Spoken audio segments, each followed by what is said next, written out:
حور العين تناديني فدعيني أماه دعيني لتبكي دموعك يا أمي عن دربي لا لن تثنيني أماه طريقي قد وضحى.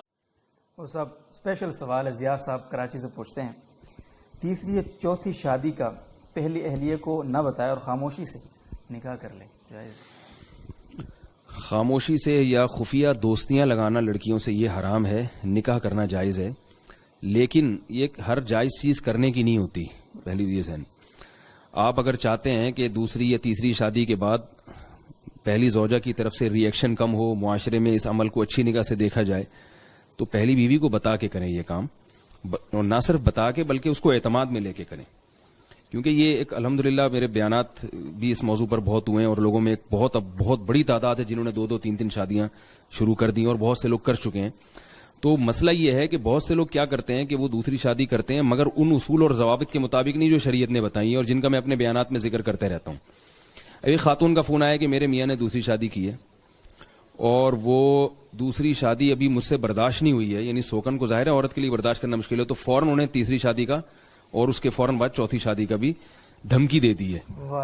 اور اس کے بعد پھر وہ اپنی زوجہ کے ساتھ اس کو ٹائم بھی نہیں دے رہے ہیں، اور اس کے ساتھ جو ہے نا وہ بات پہ بالکل اصول اور ضابطوں کی بات کرتے ہیں. تو دیکھیں میاں بیوی کا جو رشتہ ہے نا وہ اصول اور ضابطوں پہ نہیں چلتا، وہ اخلاقیات پہ چلتا ہے. یعنی اگر آپ اصول اور ضابطے کی بات کریں گے تو شوہر پر بیوی کا خرچہ واجب نہیں ہے، اور بہت ساری چیزیں بیوی پر بھی شوہر کے لیے واجب نہیں ہے. لیکن دیکھا یہ جاتا ہے کہ بھئی زندگی کی گاڑی جب ایک ساتھ گزارنی ہے تو قانون کو ایک طرف رکھا جاتا ہے، جو ضابطے کے اصول ہیں ان کو ایک طرف رکھا جاتا ہے. ایک محبت کا تعلق آپس میں، وہ بھئی کھٹی زندگی گزارنی ہے، بچوں کی تربیت پہ اچھا اثر پڑے، اس کے لیے الگ اصول اور ضابطے ہوتے ہیں. تو اس کا اصول اور ضابطہ یہ ہے کہ آپ دوسری شادی کر رہے ہیں، کریں ضرور، میں اس کی ترغیب دیتا ہوں، اس کی عورتوں کو ضرورت ہے. لیکن جب آپ دوسری کر رہے ہیں تو آپ اپنا ضرب بہت بڑا رکھیں. آپ اس میں یہ ہے کہ آپ بیوی کو حتی الامکان قائل کرنے کی کوشش کریں، اس کو سمجھائیں کہ میرے دل میں تمہاری نفرت نہیں ہے جس کی وجہ سے میں یہ کر رہا ہوں، بلکہ میں اس معاشرے کی ایک ضرورت ہے. اب خواتین اس پہ تانے تو دیتی ہیں کہ سنت تو نماز پڑھنا بھی ہے، سنت تو تہجد پڑھنا بھی ہے، وہ تو آپ پڑھتے نہیں. تو آپ کہیں کہ ٹھیک ہے میں کوشش کروں گا وہ بھی پڑھ لوں، ٹھیک ہے نا. تو معاشرے کی بہرحال ایک ضرورت ہے، حتی الامکان اس کو قائل کرنے کی کوشش کریں. آپ قائل ہو جائے تو اچھی بات ہے، نہیں ہوتی تو آپ کرنے کے بعد پھر اس کی طرف سے جو ری ایکشن ہوتا ہے اس کو ذرا ٹھنڈے دل سے برداشت کریں. وہ یہ نہیں اس کو فوراً فتویٰ دینا شروع کر دیتے ہیں لوگ کہ تم دائرہ اسلام سے خارج ہو، تم قرآن مجید کے حکم کو برا سمجھ رہی ہو، اسلام میں تو 4 شادیوں کی ترغیب ہے. تو بھائی ٹھیک ہے، لیکن معاشرے میں اس کا رواج ختم ہو گیا ہے. آپ کی بہن یا بیٹی ہوتی، اس پہ سوکن آتی، وہ ری ایکشن اس کی طرف سے ہوتا کہ نہیں ہوتا؟ تو آپ کے کیا جذبات ہوتے؟ آپ داماد کو یہ کہتے کہ یہ حدیثیں سناؤ، آپ کہتے یار تھوڑا سا برداشت کرو اور تھوڑا سا اضافی محبت دو، اس کو تھوڑا سا گھماؤ. ایک صاحب نے دوسری شادی کی، مالدار آدمی تھے، تو پہلی بیوی کی طرف سے بہت زیادہ ری ایکشن ہوا. تو میں نے ان کو یہ نہیں کہا کہ یہ ناجائز کر رہی ہے اور یہ دائرہ اسلام سے خارج ہے. میں نے کہا یار اس کو دبئی گھمانے لے جاؤ، آپ کو اللہ نے اتنا پیسہ دیا، آپ یو اے ای کی سیر کراؤ اس کو. تو وہ 15 دن کے لیے اپنی بیگم کو لے گئے. میں نے کہا ایک ہنی مون اس وقت منایا تھا اور ایک اب مناؤ، ٹھیک ہے نا. ہونا تو یہ چاہیے سیکنڈ وائف کے ساتھ ہنی مونوں میں، لیکن میں نے کہا یہ والا ہنی مون بھی پہلی وائف کے ساتھ منا لو، اس کو تھوڑا سا قائل کرو یار، تھوڑا ہمارا ہنی مون ہوگا وہ تھوڑا سا ڈیلے کر دیتے ہیں ہم.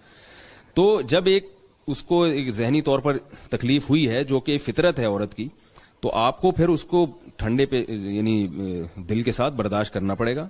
اپنی بہن بیٹیوں کو سامنے رکھ کر کہ میری بیٹی پہ سوکن آتی تو اس کے کیا جذبات ہوتے، میرے کیا جذبات ہوتے، میری بہن پہ سوکن آتی تو اس کے کیا جذبات ہوتے. میں بالکل اس کی مثال دیتا ہوں، جیسے قربانی کا جو بکرا ہے نا، اس کو کتنا اہتمام کے ساتھ کھلایا پلایا جاتا ہے، اس کو پتا ہے کہ ابھی اس کے گلے پہ چوری چلنے والی ہے. تو ہمارے معاشرے میں کیونکہ رواج نہیں ہے، جہاں ملکوں میں رواج ہے وہاں یہ چیز نارمل ہے. عورتیں خود کہتی ہیں اپنے میاں کی شادیاں 3 کراتی ہیں. صومالیہ میں مثال، بلکہ جس عورت کی دوسری یعنی شوہر کے 2 بیویاں نہ ہوں، وہ عورت کو دوسری عورتیں تانا دیتی ہیں، اور وہ یہ سمجھتی ہے کہ میں جو ہے نا میرے میاں جو ہے نا وہ گویا کہ وہ مردانگی کو چیلنج کیا جاتا ہے اس کی، تو وہ خود کراتی ہیں اپنے شوہروں کی دوسری شادی. وہاں عیب نہیں ہے. لیکن ہمارے معاشرے میں ایک چیز کا جب رواج ختم ہو گیا تو جب اس کا رواج ڈالیں گے تو پھر اصول اور ضابطوں سے ہٹ کر آپ کو کچھ باتیں اختیار کرنی پڑیں گی. آپ کو ہر جگہ فتویٰ نہیں لگانا پڑے گا، بلکہ مرد کو چاہیے کہ اپنا ضرب بہت زیادہ وسیع رکھے، ٹھنڈے دل سے اس کے ری ایکشن کو، اس کے رد عمل کو برداشت کرے، اور شادی کے بعد اضافی محبت دے اپنی زوجہ کو، پہلی زوجہ کو، تاکہ اس کو یہ احساس ہو کہ دوسری کے آنے سے میرے شوہر کے دل میں میری محبت کم نہیں ہوئی ہے بلکہ بڑھ گئی ہے. میں بار بار ان لوگوں کو کہتا ہوں جو دوسری شادی کرنا چاہتے ہیں کہ شادی کرنے کے بعد آپ کا رویہ پہلی بیوی کے ساتھ اتنا اچھا ہو کہ بیوی یہ گواہی دے کہ میرے میاں کا تعلق دوسری شادی کے بعد مجھ سے پہلے سے بھی زیادہ بہتر ہو گیا ہے.